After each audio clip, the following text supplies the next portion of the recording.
Empezamos con la previa al Gran Premio de Hungría, como siempre analizando el circuito, el esquema general con sus sectores, donde están las claves así a rasgos generales y por supuesto sus zonas de DRS.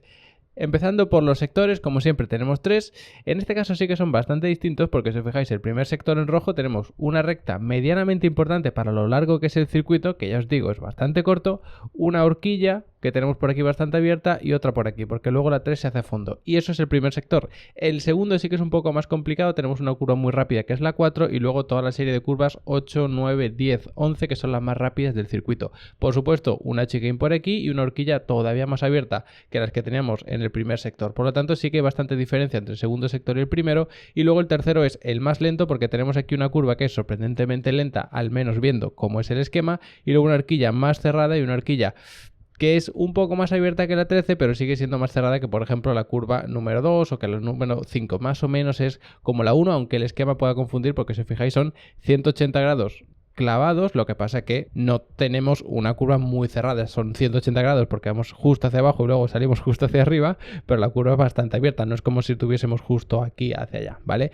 Entiéndase eso. Por lo tanto, quien tenga mejor rendimiento en curva rápida, como podrá ser por ejemplo McLaren, debería o se puede prever que destaque en el segundo sector. Quien vaya mejor en curva lenta destacará en el tercero sobre todo, y quien tenga un coche quizá más equilibrado pues puede destacar en el primer sector, pero ya digo, el primer sector es quizá el que menos podemos utilizar como referencia. Por supuesto, ya va a depender no solo del coche que tenga cada uno, sino de cómo configuren los reglajes, de cómo se le dé y todo eso.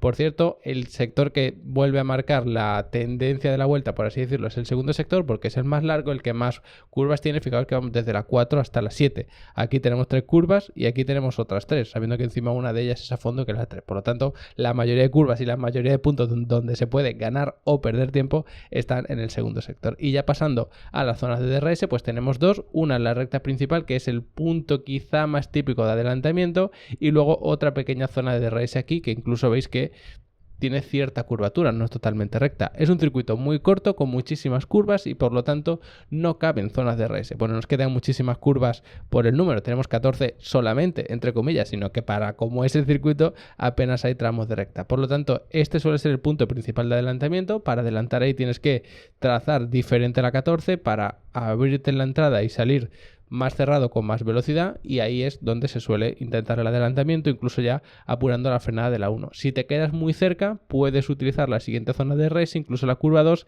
puede invitar a cambiar la trazada, pero es bastante crítica. Mañana analizaremos precisamente por qué.